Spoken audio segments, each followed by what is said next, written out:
All right, we're gonna jump right in here. We got a lot to cover today. We're gonna talk about some cool stuff today. But before we did, way back when I was in college, there was this rumor that went around. It was my freshman year in college, or sophomore year in college. There's this rumor that the entire city of Riverside had catacombs underneath. If you know what catacombs are, they're just basically a bunch of tunnels. A lot of times they would be used for burials.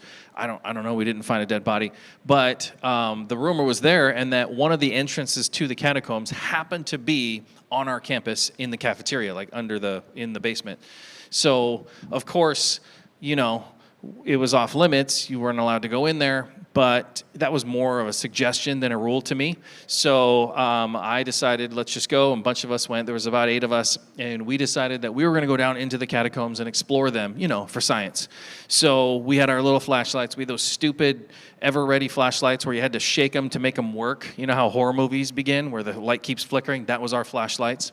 And these, oh man, you guys, I cannot stress how dark it was in these tunnels. So dark. And these flashlights did nothing. You could barely see in front of you. We only had 3, and there was 8 of us. So the guy in the front, guy in the back, the guy in the middle had it. That did nothing. And we're just going. And you would take a left, and then you would take a right, and then you would go straight, and then a left, and back and forth. And it got to a point we got so turned around, we had no idea where we were. So we just kept walking, and we were going. And we thought, okay, cool, we'll just keep going until we find a spot that we recognize, because there's no way we're going to figure out how to get back. Because it wasn't just one way. There was multiple, you can go left or right kind of situation. So we're going. It was about an hour in, and I'm not sure how, but public safety got wind that we went downstairs, that we were in the catacombs. So they were coming to come get us. Because, again, it was against school policy to go down there. And, we're down there, and we see this distant light coming from behind us, and we start panicking a little bit, like, oh no, we're about to get caught. Oh, I'm about to get more community service than I'm not going to do. Oh man, this is going to be crazy.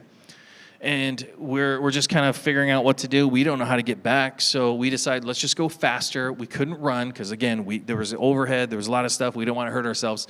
So we just picked up the pace, and we just put a hand on the shoulder and said, all right, go. And we just started walking as fast as we could. That light was still behind us, but it wasn't gaining ground on us because, they were nervous too. So then we get to a point eventually where there's this ladder that goes straight up.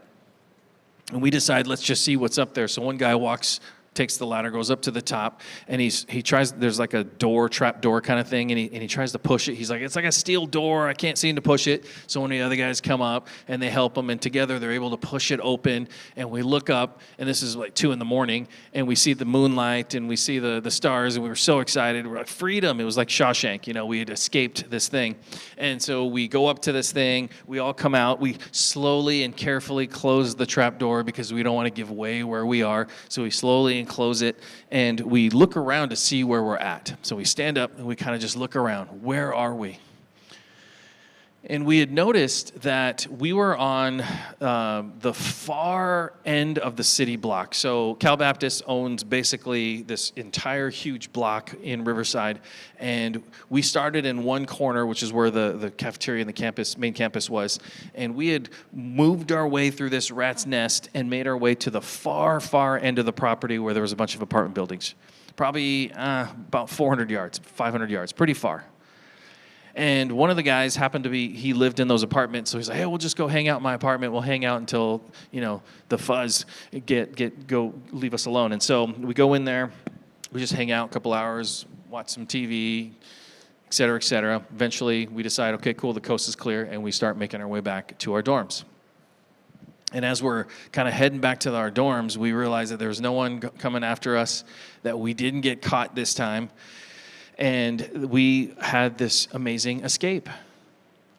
And I was thinking about that moment because today we're going to be looking at the greatest escape for all of mankind.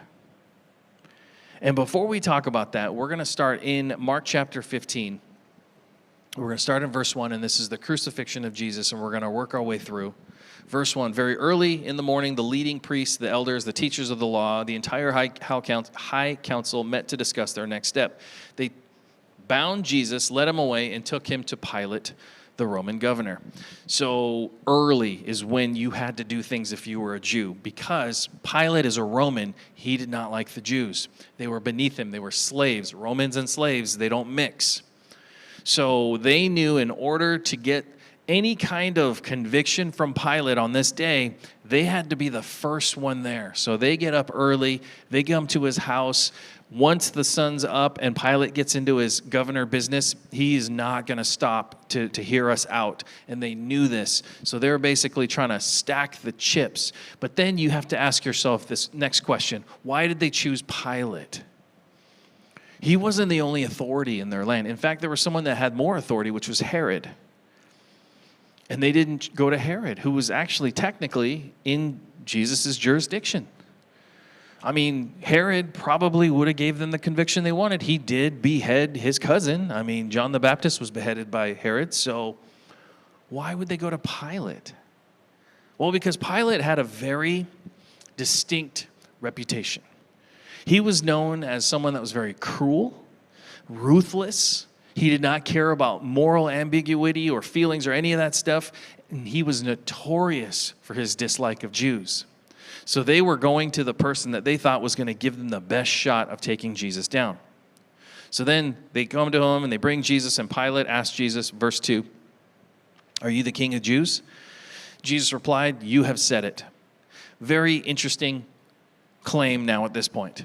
Again, they brought him and they said he's an insurrectionist. Didn't seem to stick. Oh, yeah, by the way, he claims to be king. Okay, so now they're pushing another button.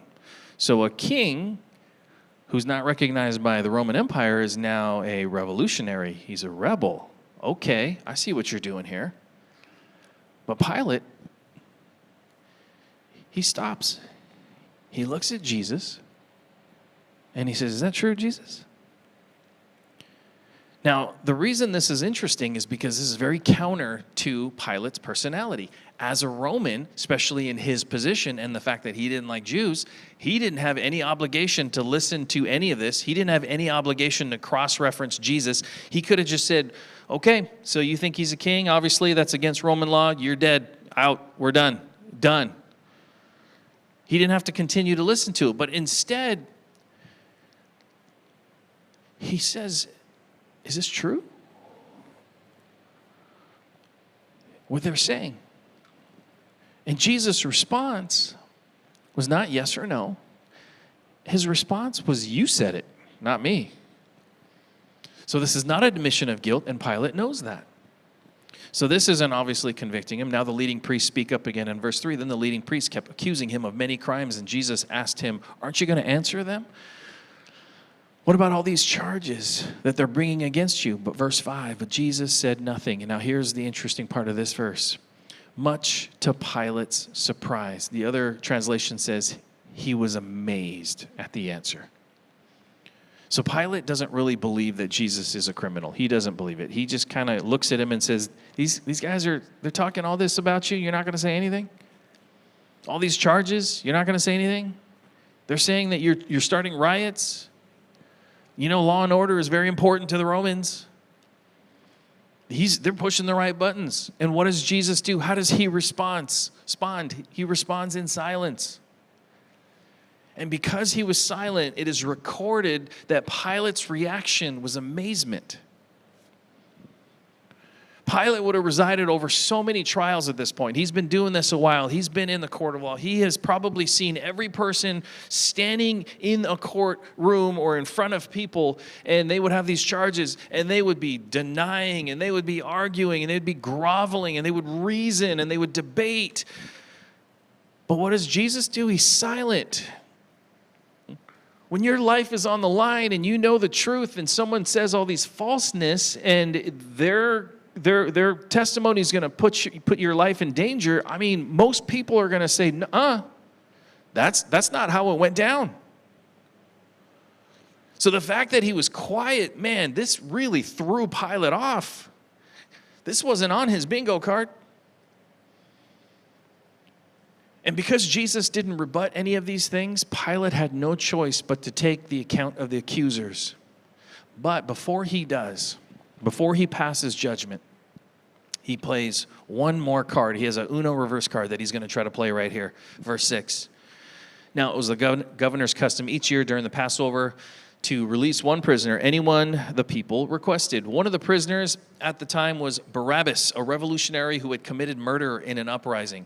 So there's his Uno reverse card. He thinks, well, maybe if I put a terrorist next to Jesus, they're going to say, well, we don't want the terrorist, so we're going to pick Jesus.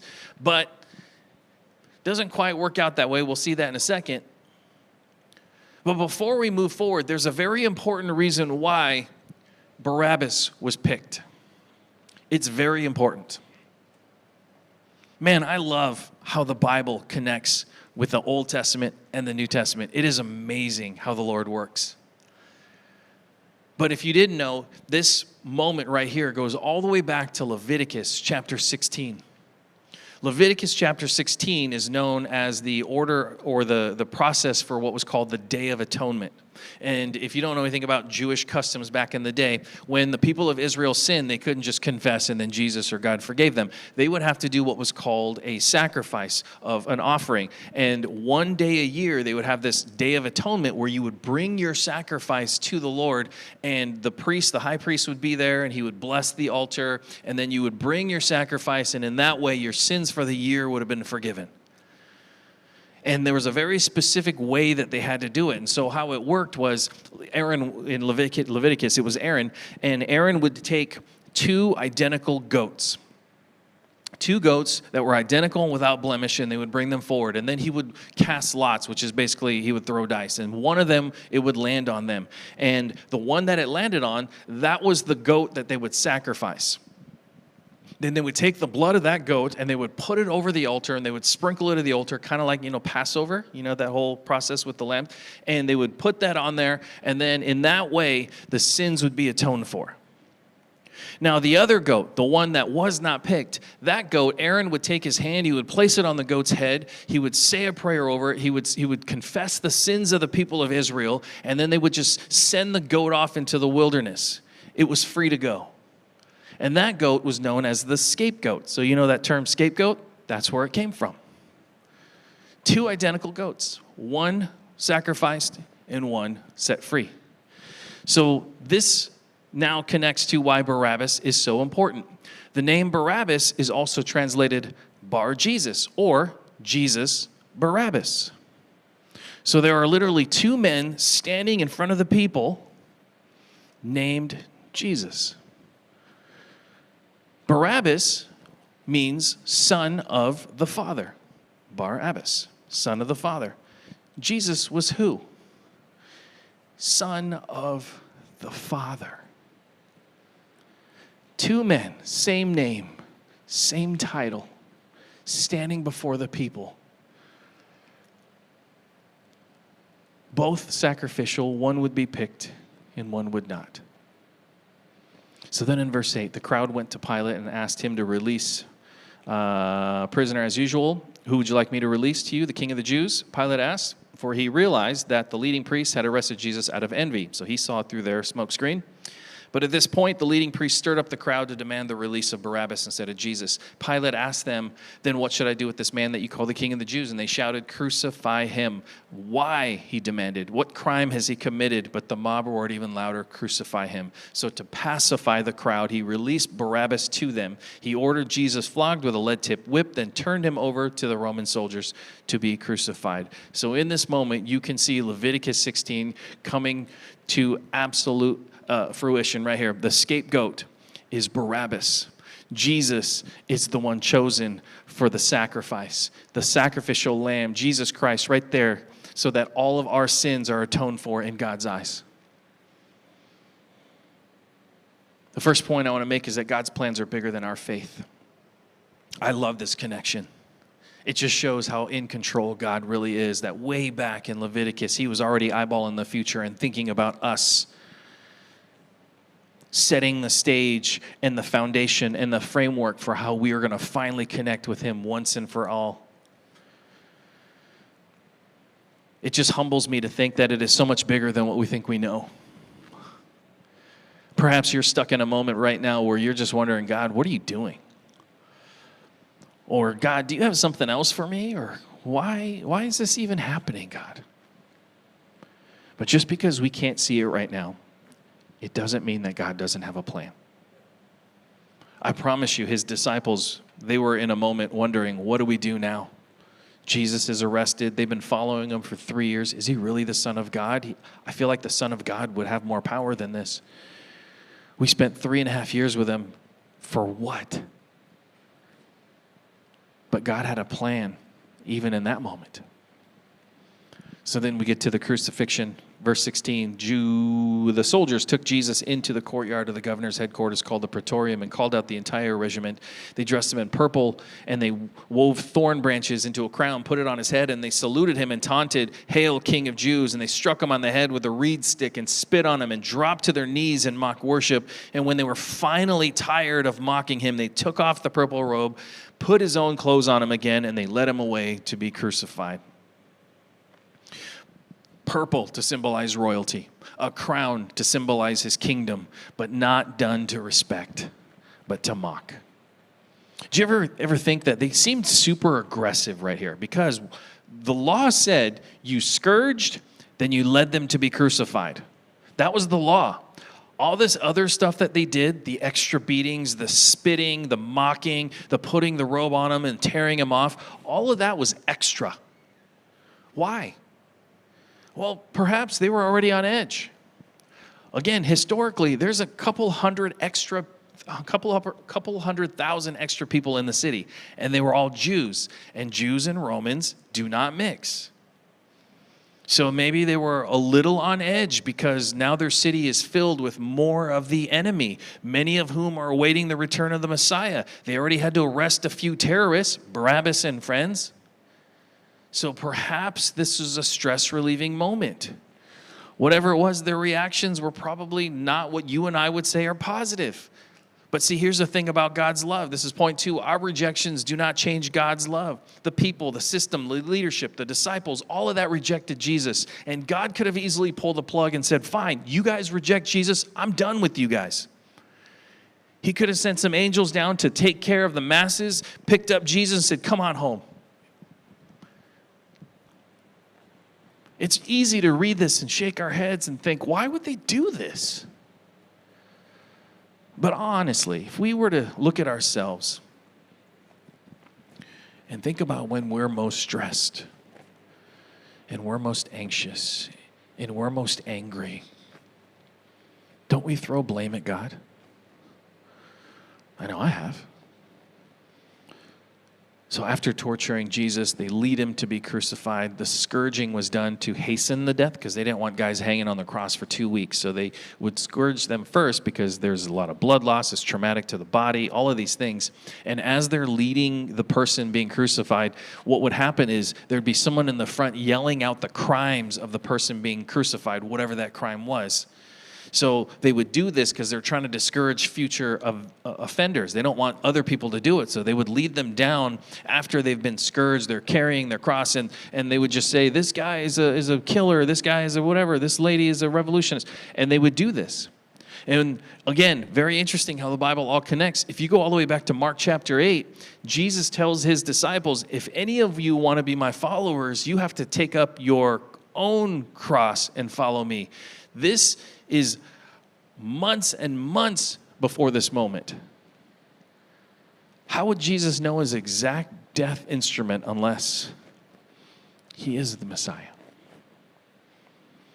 So then in verse 21, a passerby named Simon, who was from Cyrene, was coming in from the countryside. The soldiers forced him to carry Jesus' cross. Simon was the father of Alexander and Rufus, and they brought Jesus to a place called Golgotha, which means the place of the skull. So as the person is being led down the street, paraded, this man did this woman did this, they would be strapped to the crossbeam of a crucifix. They didn't carry the whole cross like you see in pictures. That typically didn't happen because those things were like 500 pounds. But the crossbeam in itself was somewhere between 75 and 125 pounds, depending on if it was a woman or a man.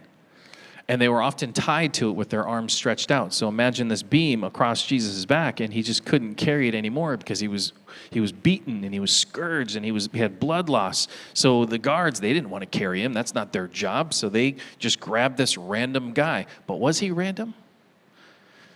Well, we know that he's not from the area. There's a lot of writings that support that Simon traveled somewhere around 800 miles for this pilgrimage so that he can participate in this Passover, and that he was forced to do this, and that he was an outsider because the guards would not have wanted to offend a Jew because they didn't want to start another riot. So they picked an outsider, a foreigner, someone that no one would object to help this man, and this man carries the cross. But what if the things that we have to do sometimes, that in the moment we think, man, why am I doing this? What if those end up being blessings? I have this really good friend. He was an incredible sales rep, top sales rep in his company. Because he was a top rep, he was always headhunted by other companies. And this one company reached out to him and says, man, we'd love for you to come on board and be the VP of sales.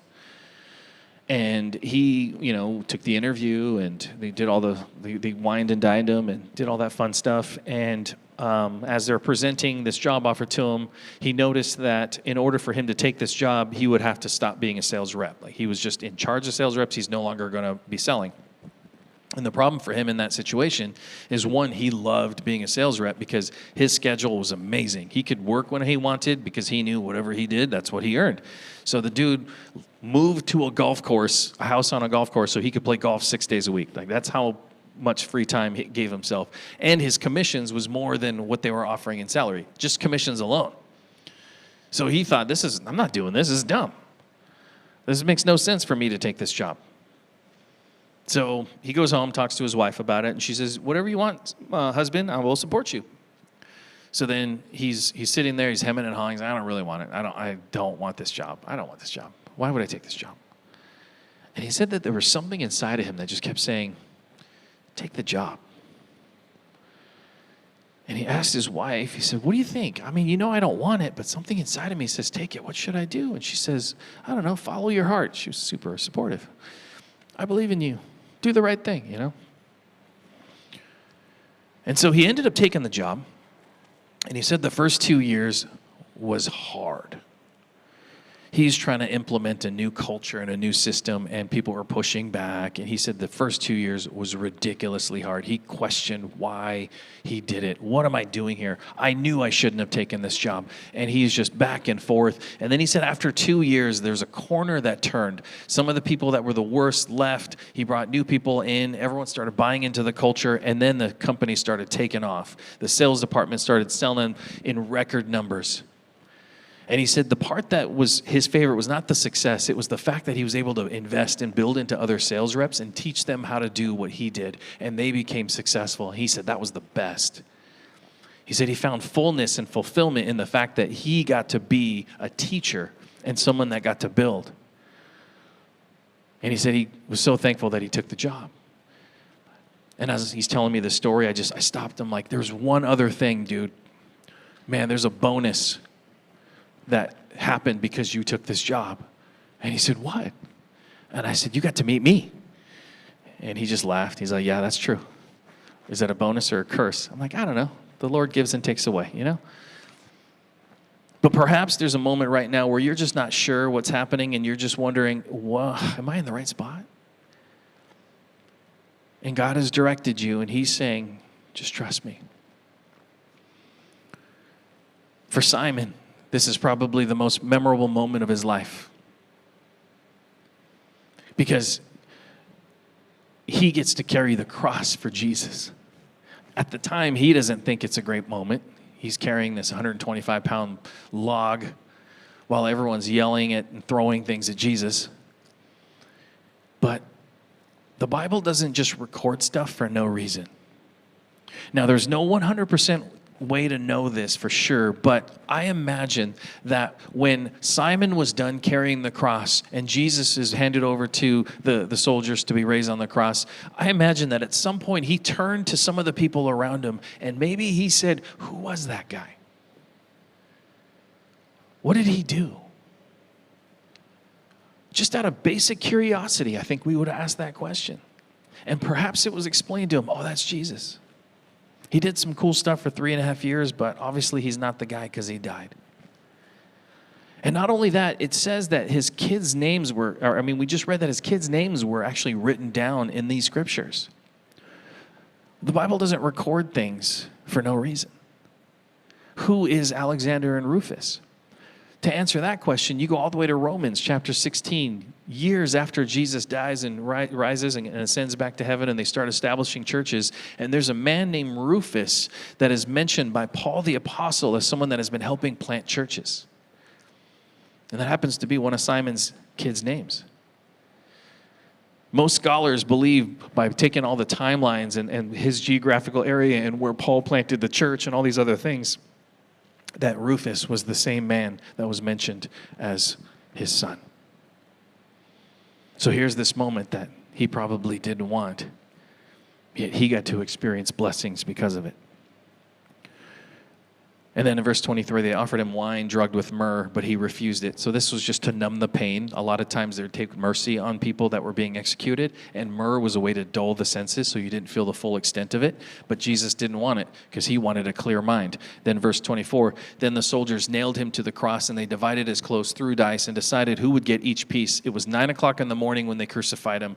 A sign announced the charge against him. It read, the King of the Jews. So just a real quick, some of the prophecies of Isaiah are being fulfilled right here. The crucifix, check. The clothes being divided by casting lots. That's in Psalms 20, check. He's supposed to hang there until he dies. Another one, check. And he would either die of blood loss, suffocation, dehydration, heart attack, heart rupture. I didn't know that was a thing, but your heart could rupture, or broken legs, which then really would lead to suffocation. So being on the cross, this is bad. In fact, the word excruciating came out of the Roman word out of the cross.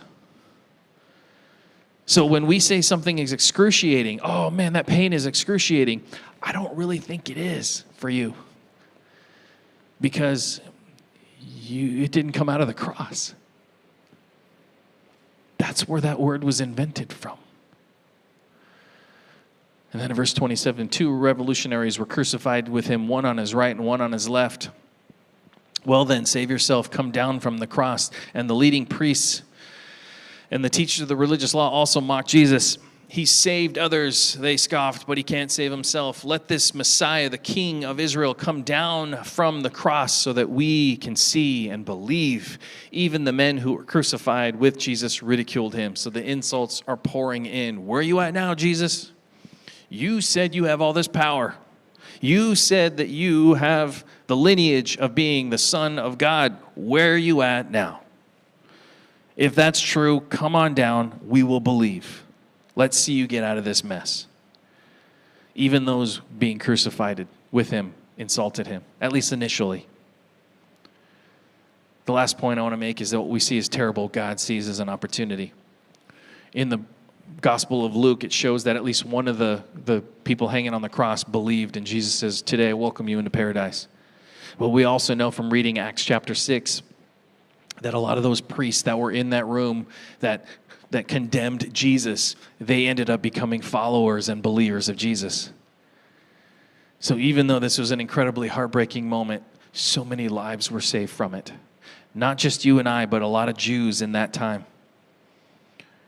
And a lot of churches were established because of it. What if our moment of darkness is just a moment where God's light can shine? What if the things that we're experiencing, though heavy and hard, are so that God can be glorified? Everything that happens in this moment is going to be done for us. And we'll circle back to that. Let's go to verse 33. At noon, darkness fell across the whole land until 3 o'clock. Then at 3 o'clock, Jesus called out with a loud voice, Eloi, Eloi, lama sabachthani, which means, my God, why have you abandoned me? Some of the bystanders misunderstood and thought he was calling for the prophet Elijah. One of them ran and filled a sponge with sour wine, holding it up to him on a reed stick, a hyssop, so he could drink. Wait, he said, let's see whether Elijah comes down to take him down. Then Jesus uttered another loud cry and breathed his last. Darkness fell across the earth. Never before that moment and never since that moment. 3 hours of darkness.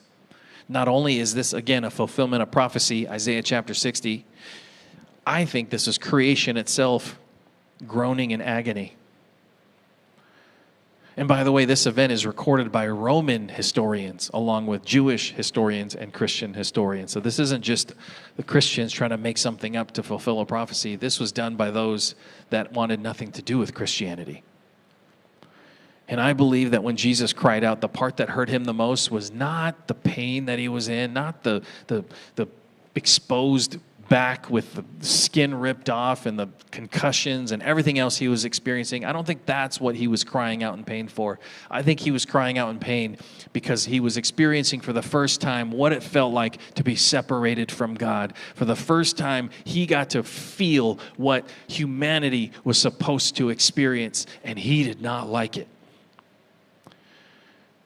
And perhaps in that moment, again, we don't know until we ask him one day, but perhaps in that moment, that was validation for Jesus, where he is hanging on the cross. He feels that separation, and he understands, God, I get it. I don't want people to feel what I'm feeling right now. I am willingly going to die so that they can live. And he cried out, and he gave up his spirit. A spiritual transaction took place. The sacrificial lamb died so that you and I can be the scapegoat.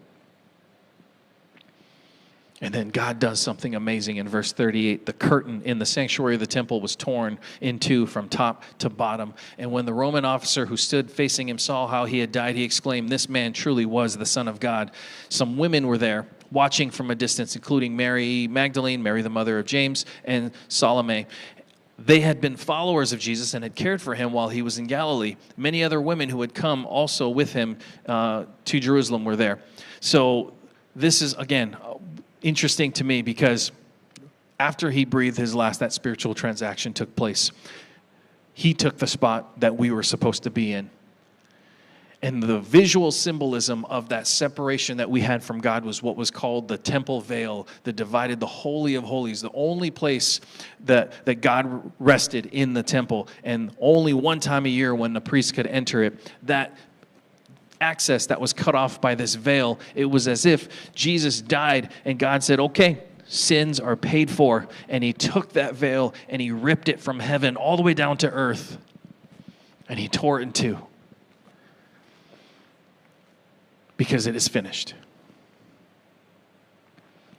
And then in 42, it says, this all happened on Friday, the day of preparation, the day before the Sabbath, as evening approached.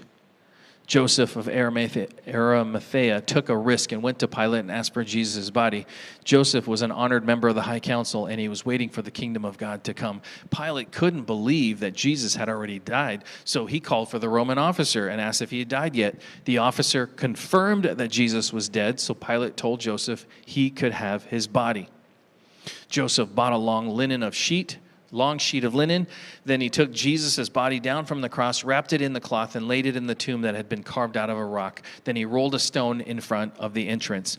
Mary Magdalene, Mary the mother of Joseph, saw where Jesus' body was laid. So here is another man, took a huge risk. The Bible records it because he's part of the movement that killed Jesus. This guy was probably in the room during this whole trial when they were throwing accusations at Jesus, and he said nothing. And I'm sure that ate at him. There's all these false accusations. If I just stand up and say, none of those are true, he can be set free. But he shrunk and he said nothing. But now he says, I'm done shrinking. I'm stepping forward. I'm going to honor Jesus. The key takeaway from today is that your history doesn't have to determine your future. Just like Joseph of Arimathea, he made mistakes, he blew it, he probably had some guilt, some shame. Cannot believe I didn't stand up when I should have. But that didn't stop him from moving forward and honoring Christ. Your actions from your past do not have to define your future. What you did yesterday does not have to be what you do today. You remember at the top of the message when I said that we're going to talk about the greatest escape in all of mankind? That escape was us. When we escaped death and eternal separation from God, that was the greatest escape.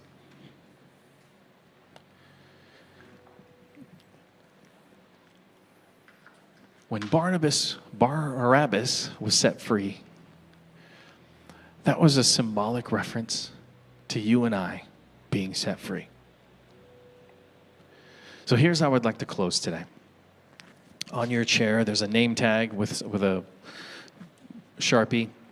And what I'd like to do as a way to worship, as a way to visually symbolize, whatever you want to call it, what Jesus did for us, I want you to imagine yourself on that stage, standing next to Jesus. One's going to die, one's going to be set free.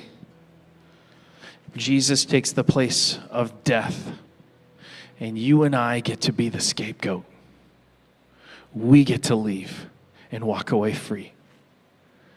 So on that name tag, I want you to write the name Barabbas. B-A-R-A-B-B-A-S. Barabbas. And after you write that name, I want you to stick it on your chest.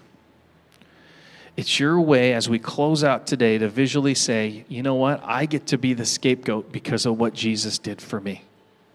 B-A-R-A-B-B-A-S. And it's going to be a way for us to worship with a heart of thanksgiving, knowing that we get to live because Jesus died. Let's pray together. Father, I just pray in this moment as we reflect. God, I pray for Thanksgiving to fill our heart knowing that we got to be the scapegoat, that we escaped the rightful place of death, that Jesus, who knew no sin, took our spot, and he did so that we are no longer separated from you. And so I pray now as we close in worship that we remember that our hearts should be filled with gratitude and thanksgiving. And I ask for this in Jesus' name. Amen.